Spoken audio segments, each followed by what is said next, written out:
tayo mga brad. Tayo ngayon ay may check upin isang kotse. Kotse ba ito, bossing? Opo, kotse po. Ito ba yung tinatawag na apat gurong? Apat na gulong.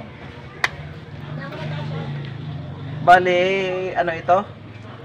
Ayaw. Naklik lang siya pag ini-start. Opo, naklik lamang po. Tapos, bigla po nga ako namatayan noong isang araw. Eto, pag ano ko, hindi na nabuhay. Kahit anong gawin mo, wala na. Wala na po. Checkin natin ang battery. Kung malakas. Okay, checkin muna natin ang battery. Bakit hindi natin nakita kung good or ano? Baliktad pala. Ayos naman ang battery, boss. Good naman ang sinabi niya. Ngayon, papakinggan natin kung ano ang kuan. Nandun na sa switch. Matic pala, no? Opo.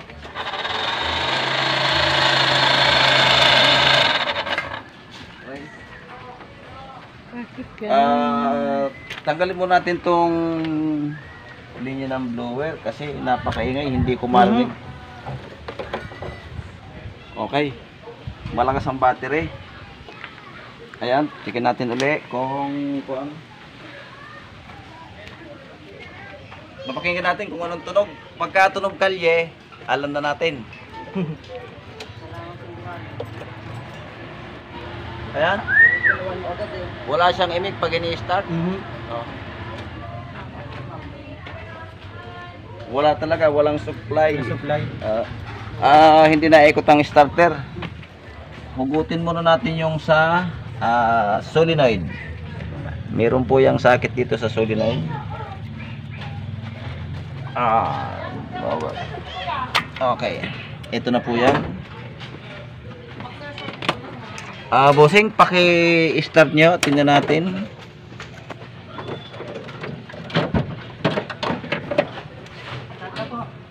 Sige, sige. Okay, na ilaw naman yung galing sa... Ayan, sige, sige. Sige, start! Okay. Starter na may diferensya, kaya walang click pag ini-start. Medyo ano ito, tingnan natin kung wala ng carbon. Kasi minsan pagka wala ng imik pag ini-start, ubos na ho yung carbon. Tingnan natin, kapiraso lang naman ang ano niyan. Medyo mura lang naman ang carbon natin. Wala nang problema po doon. Okay, bago tayo magbaklas ng starter, magbabaklas muna tayo ng isang linya ng battery. Sa mga baguhan, sa negative po tayo. Kasi pag positive, minsan pagpipihit natin, sasabit sa bakal yung ating llabe, na-spark po yan. Magugulat po kayo. May posibilidad pang sumabog ang baterya.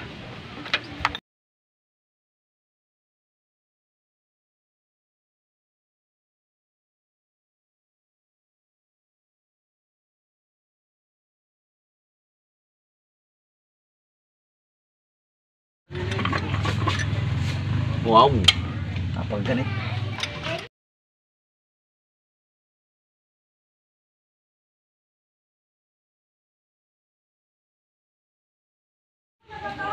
Nabaklas din ito. Kaya tumatik. Buti hindi kami na sa usada, no?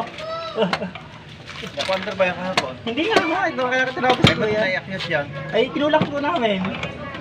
Kinulak namin patas. Kaya ubus lang ng ATM eh. Labas ng power steering. Ay, kuhan yun kasi hindi na-under yung makina. Okay, ito na. Buksan muna natin. Pakita mo natin kay boss kung anong naging diferensya, bakit ayaw mag-click ito pag ini-start.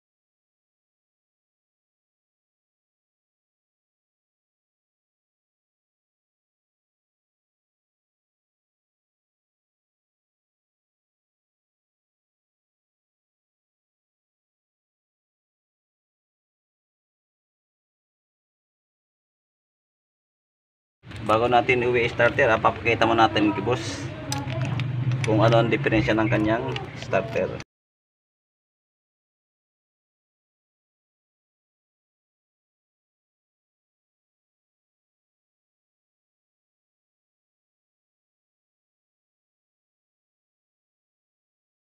Okay, ito na. Charan! Bah, may tumulsik na dumi ha. Okay, ito tinin mo oh. Stack up ang carbon. Stack up. Ay, sunog pala! Ay, mga kabrad, ito ang naging diferensya. Kaya pala walang click pag ini-start. Lagot-lagot na po yung coil niya sa loob. Ayan oh. Sunog yung field coil. Ayan oh. Ayan oh. Ayan busing, kita mo naman oh. Lagot-lagot na siya. Kaya hindi na natin mapapaan. Ang gagawin natin, i-rewind ko na lang. Sige, amin mo nang iuwi. Sige ha. At least nakita mo na yung diferensya. Nakita ko na rin. Nasunog ang field coil kaya wala nang imig. Wala na. Paano? Dadalhin ko muna. Sige ha.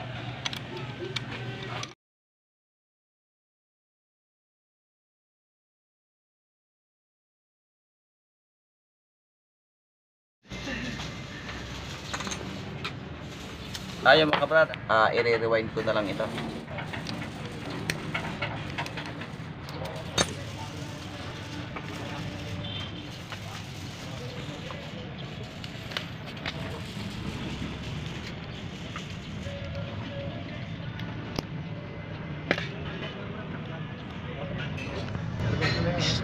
I-stack ng mga carbon no, pagkakasa. Kaya ito yung nasunog. Ang gagawin ko rito ay i-rewind ko na lang. Bali, dalawang coil lang ang sunog. Ayan o. Dalawang coil lamang. Dalawang coil din lamang ang i-rewind natin.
Okay, ang size pala ng wire nito ay 22.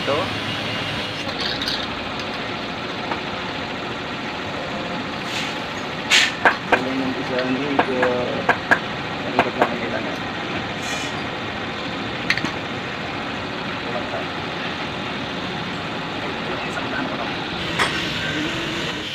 Bali, ang rewind dito 4 na coil. Yan. Pag nag-rewind tayo nito, ganito po yan. Maka-adjust tayo ng kapiraso yung haba niya. Ayan, ikaganyan natin. Ayan. Bali, adjust tayo lagi ng haba. Okay.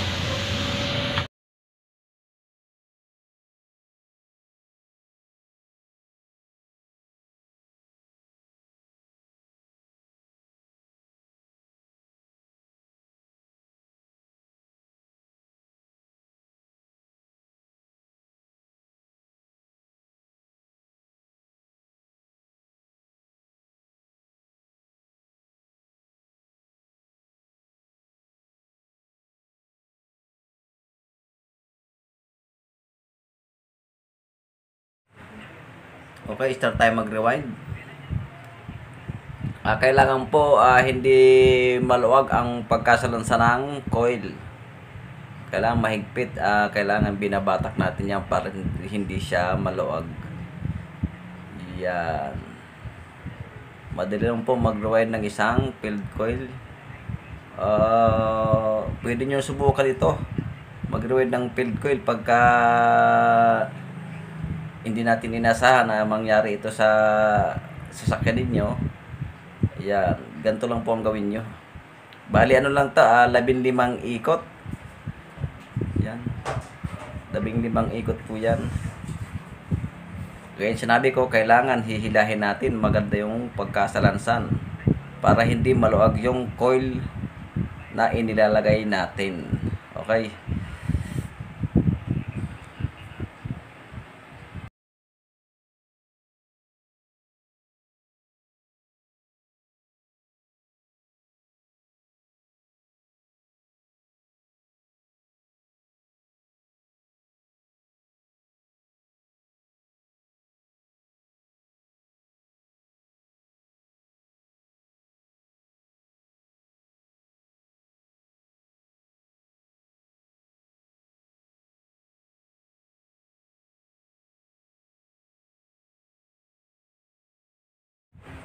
Ayan, okay. Nakatapos na tayo ng isang coil. Ayan.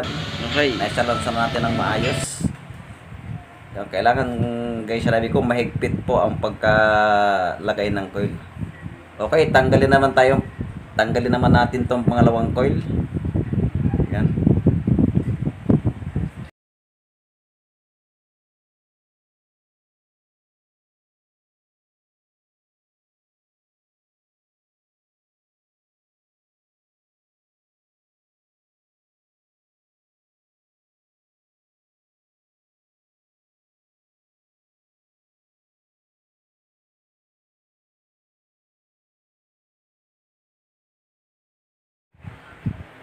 Okay, i-start ulit tayo ng pangalawang coil.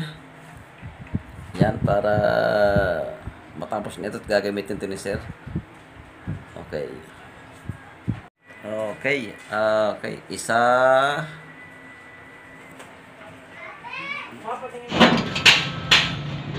Dalawa.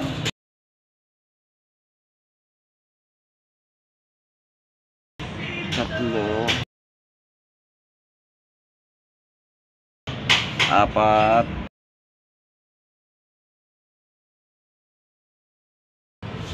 Lima. Anim.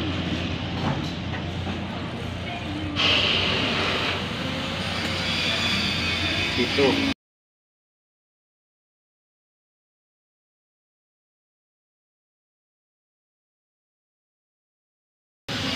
Walo.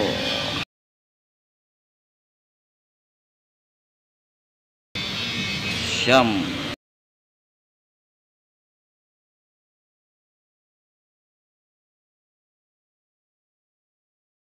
Sampo.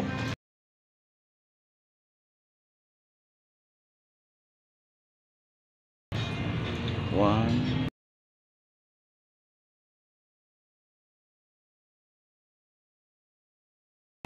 2,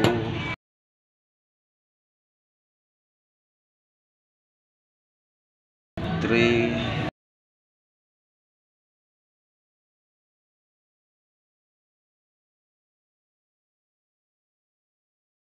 4, 5.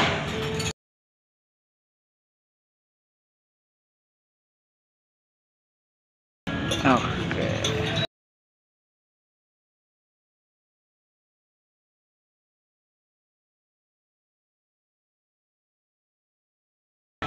Okay, napalitan natin ang rewind. Ayan, oh. Bali, dalawang coil lang rewind natin. Gawa ng yun lang ang yun lang ang may diferensya. Okay.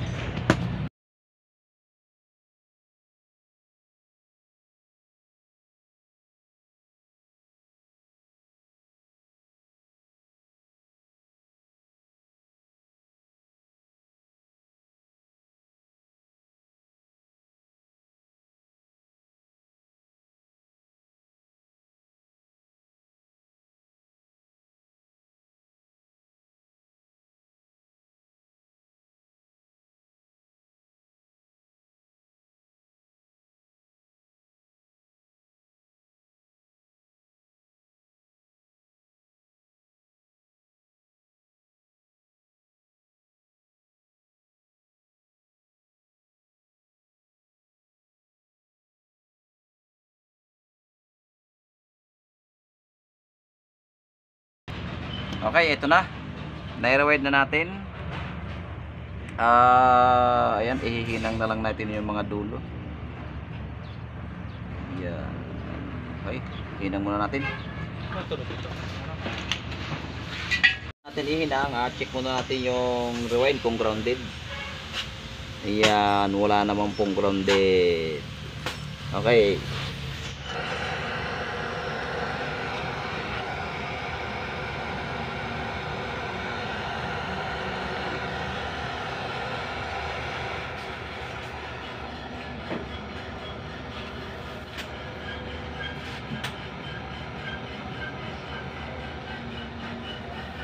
One down.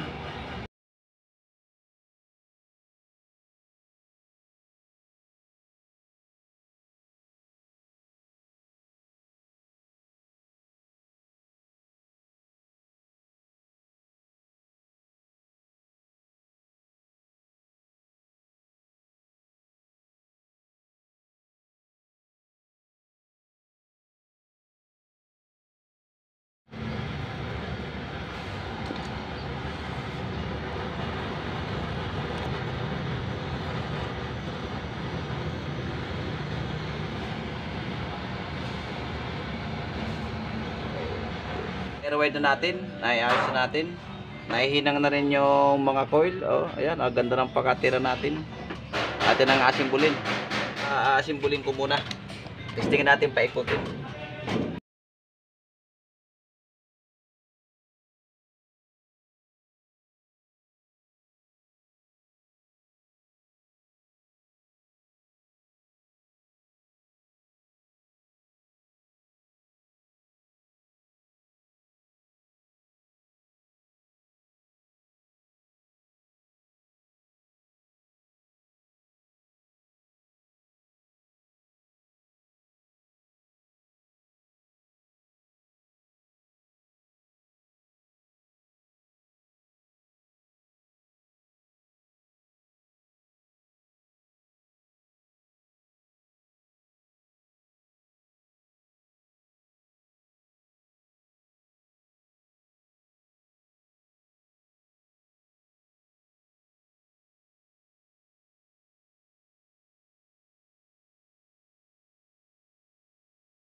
Okay, testingin na natin paikutin tong ating ni-rewind.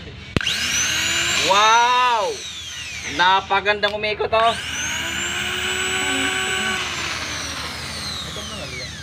Ato, starter ng Toyota Corolla.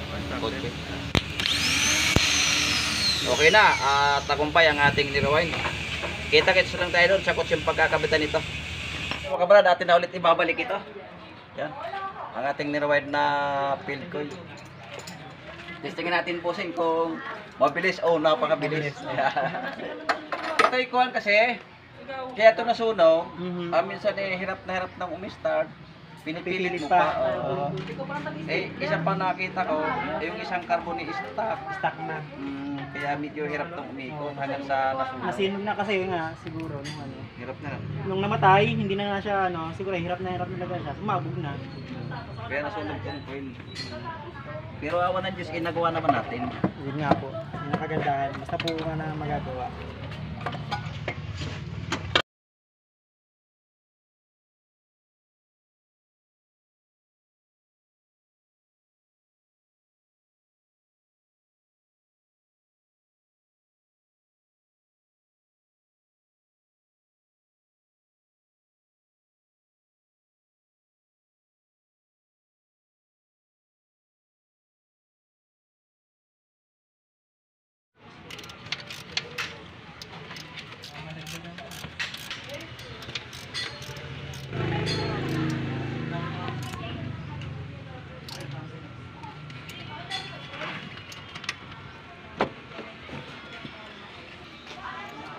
Okay na, ikabit na natin yung battery. Ikabit na natin yung starter. Balik na rin natin tong battery. Tingnan natin kung one click. Kanina po wala nang click, no? Wala po. Ngayon sana meron ng click. Sana meron ng click. Hoy, akin ang titisting.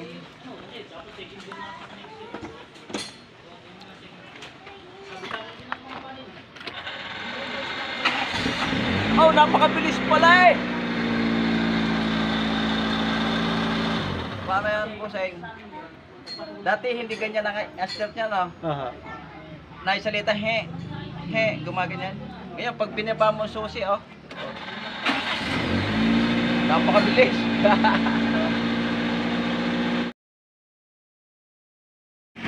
Okay, tapos na tayo. Magagamit na ulit ni Boss ang kanyang Pajero. Okay, thanks for watching.